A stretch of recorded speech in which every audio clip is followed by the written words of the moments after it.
Okay Leute, es geht weiter mit dem Projekt Triple Monitor Setup. Und ihr seht es schon hinter mir, die Monitore habe ich schon ausgepackt und ja, die stehen jetzt schon bereit. Und zwar ohne Monitorfuß, sondern eben mit einem entsprechenden VESA-Adapter, denn die werden dort hinten anmontiert an dem Triple Monitor Setup.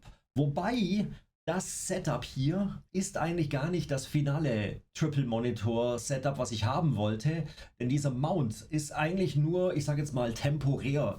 Denn was ich natürlich machen will, ist einen Mount, eine Montierung für die drei Monitore natürlich aus Aluprofilen, weil die halten am meisten und ja, mit denen kann man, die sind am stabilsten und da verzieht sich auch nichts.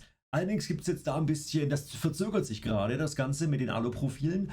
Deshalb habe ich jetzt einfach mal geguckt, was ich hier für Teile da habe und habe festgestellt, okay, ich habe einen Single-Monitor-Mount. Das ist der Single-Monitor-Mount vom Nitro Concepts E-Racer. Und ich habe seitlich noch genau solche Stahlrahmen von meinen Oplight Rigs und die habe ich seitlich dran montiert. Dazu noch Abstandshalter, die habe ich noch in 3D gedruckt und da kommen dann noch so kleine Standfüße dran, damit das Ganze eben nicht nach unten kippt, weil das ganze Ding ist nicht ganz so stabil, wie ich es mir vorgestellt habe. Ja, so oder so wird das jetzt erstmal damit getestet und wahrscheinlich werde ich es dann wieder umbauen. Und ja, die Monitore stehen bereit. Von der Breite sollte das Ganze funktionieren. Das ist auch ungefähr die Position. Das heißt, das kommt für einen 45 Grad Winkel da hinten hin. Und ja, das ist mal zu dem Monitor Mount. Und der nächste Schritt ist dann, Moment, sieht man das? Hier, das sind schon mal die ersten Teile von meinem Rig, das ich zumindest als erstes hinten dran bauen will.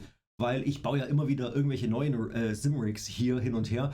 Das erste Sim-Rig, das jetzt hier dran kommt an das Triple Monitor Setup, das wird das Oplight R8 Fury sein. Das habe ich nämlich da und das habe ich schon lange, das habe ich vor mir hergeschoben. Die Teile liegen schon länger da und da habe ich jetzt voll Bock drauf, das auszutesten. Das wäre jetzt natürlich auch ein schönes Setup. Der Sitz, den seht ihr schon, der ist da hinten und da ist auch noch ein Stativ und allerlei Zeug eben vorbereitet, damit ich hier weitermachen kann. Ich habe auch allerlei Werkzeug, was man jetzt gar nicht sieht, hier am Boden herumliegen.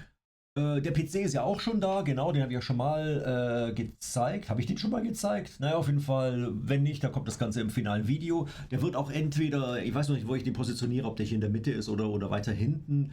Und ja, letztlich wird dieses Triple Monitor Setup hier einfach ins Eck reingestellt, ohne irgendwelche Regale dahinter. Einfach, dass es aufgeräumt ist und dass ich da Platz habe. Ich muss auch ein bisschen aufpassen mit der Dachschräge, ganz ehrlich, dass die Monitore mir nicht zu sehr in die Dachschräge reinragen, aber ich glaube, das geht, weil die sind relativ flach. Das sind ja so Breitbild Monitore, also ja, Breitbild, Widescreen.